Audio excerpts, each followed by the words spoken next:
I just hate taking out all the spices and like,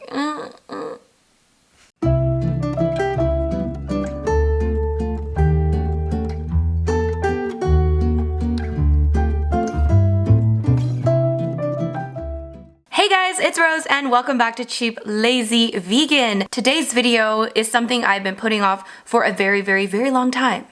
Surprise. But it goes very well with the theme of this video, which is laziness. Yes, today's video is a lazy cooking hacks for lazy cooks. If you guys don't know by now, I am a big fan of eliminating as much time and as much effort as possible when it comes to cooking. On a day-to-day basis, I just literally want to whip something together really quickly and go about my day. If you are on that same page and if you want more hacks and more ways to make cooking as easy and lazy as possible for you, then this video is definitely for you. Before we get started, I'm giving away some free stuff. Yay! Today, I'm actually partnering up with Skillshare in this video to give away 2 months of Skillshare membership for free for the first 299 people. If you guys have not heard of Skillshare, they're an awesome online learning community for creators and they've got so many different courses that you could choose from. For example, for me, I have literally been meaning to learn how to use my DSLR for years. I've had a DSLR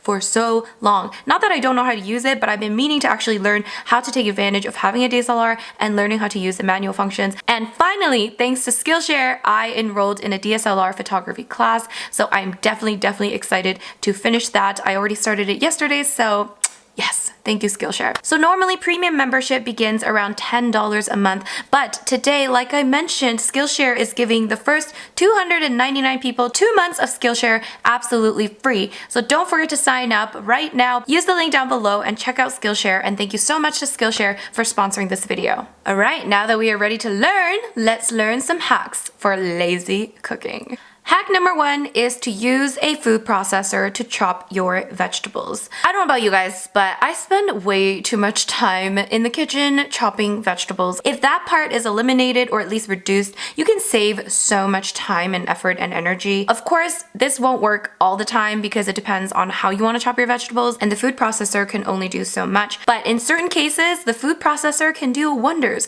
for chopping vegetables. I've chopped carrots in a food processor. I have chopped onions. So next time you need to chop your onions or carrots or cucumbers or whatever they may, maybe not cucumbers, it might be too watery, I don't know. Next time you need to chop your vegetables, maybe throw them in a food processor and just like pulse it a couple times, see what happens. It might work well, it may not, don't sue me. Hack number 2 is something I learned from my parents. It is to peel and chop your garlic in advance and freeze it. Yes, guys, we can have minced garlic all day long, every day with this hack. I cannot believe I have not actually done this. I'm going to do this today, yes. So on a lazy Sunday, while you're watching Netflix, maybe you want to do this. So take your garlic and put it into, and this is another hack for you. Take your garlic and put it into some water. Okay, we're talking a bowl of water, and that's going to help you peel the garlic much easier. Okay, so we're just gonna peel the garlic that is sitting in the water. After you've peeled all of that garlic, you wanna take those cloves and put them into a food processor. And guess what, guys? Process it. So then that way you can actually mince the garlic in the food processor. So now you've got a ton of minced garlic. What do you do with all of this minced garlic? So what my parents do is they actually put the minced garlic into small, tightly sealed containers. And then you can actually freeze these containers. Keep one of them in the fridge and that will last you for a very long time. And then once that's done, you want to take the one out of the freezer, put it into the fridge, and repeat that process. So if you do a bunch at once, you can literally have minced garlic for a very long time. Why have I not done this yet? So mince your garlic in bulk using a food processor and then store it in the freezer or the fridge and you will have minced garlic for days. And let me tell you, this will literally make your life so much easier. Unless you don't like garlic or you're allergic to garlic. So you could also do this with onions, you guys. You can also do this exact same method with onions. So chop a bunch of onions in advance. You can even use the food processor tip for chopping the onions as well if you don't want to deal with the teary eye situation, okay? Chop those onions in advance, and you can freeze onions as well. The thing with onions though is that once they're frozen, I don't think you can actually eat it like fresh. You do have to like cook it after. But most of the time I use onions, I am sauteing them anyways. Just batch chop your onions and then just freeze a bunch of them, and then if you keep some of it in the fridge, I think it'll last like a few days at least. So you can just take them out as you go. So it's just such a great method of eliminating all of that hassle and crying like every single night, just crying.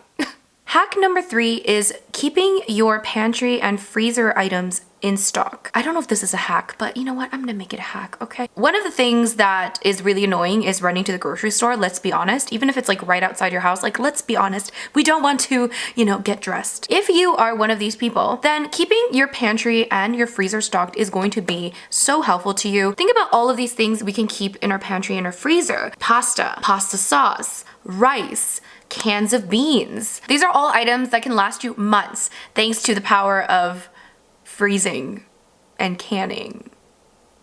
Probably shouldn't just eat from the pantry and from your freezer, but this is so helpful, especially if you just don't want to leave the house. Especially if you like came back from like a trip or something and you have nothing in your fridge and you just want to whip up a very quick meal. I mean, put together some pasta, some beans, some pasta sauce, and some frozen vegetables. There you have a beautiful meal, and it's lazy.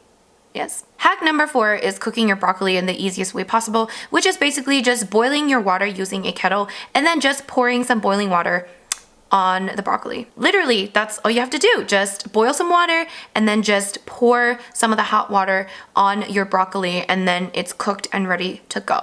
Another way that you could easily cook your broccoli or other vegetables is to just throw it in with your pasta. So if you are making pasta, for example, you just want to throw in your broccoli maybe like 5 minutes before your pasta is done, and then your broccoli will turn into a beautiful green color and it'll be nicely cooked for when your pasta is finished. So you don't have to waste another, you know, pot. You don't have to like do more steps. You can just throw it in, make it a one pot thing, and there you go. Hack number 5 is, of course, to batch cook everything. Food prep, food prep, food prep. Let's be honest, we do have to cook at some point or another. Well, maybe unless you eat out all the time, then that's fine. You've mastered the art of laziness. I'm just jealous that you get to eat out all the time. Okay. But yeah, if you end up cooking, just cook extra. Every time you cook, just cook more than you would normally eat. This works really well, especially when you live alone or when you cook just for one person, because I hate cooking just one serving, okay? Unless like that's all I want to eat. If it's something like, you know, indulgent and like that's like all I want to eat, that's different. Or if I'm like cooking for a video, that's different, but that's just work, okay?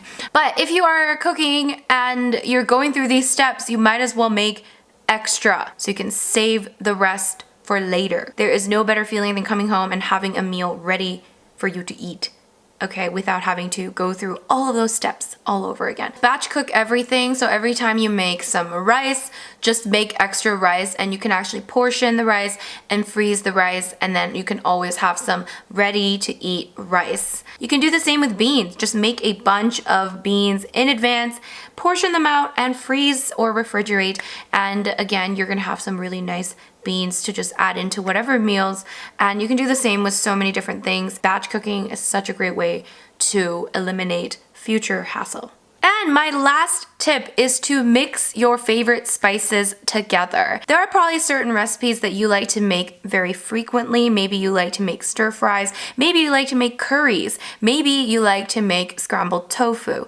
All of these require spices and seasonings. So instead of literally just taking up 5 million spices and like, you know, spooning out every single thing, I just hate taking out all the spices and like, Instead of doing that, you can just literally mix together like a concoction of spices for certain things that you make on a regular basis, like scrambled tofu or curry. You can actually mix those spices that you use frequently, just mix it all together, make a little concoction, and then just put it in a nice glass jar and just label it, you know, scrambled tofu spice or curry spice or whatever it may be. And then when you are ready to actually make your dish, you can just take out that one jar and then just scoop out some of that concoction, and you don't don't have to deal with the mess of taking out all of your spices and dealing with all of that.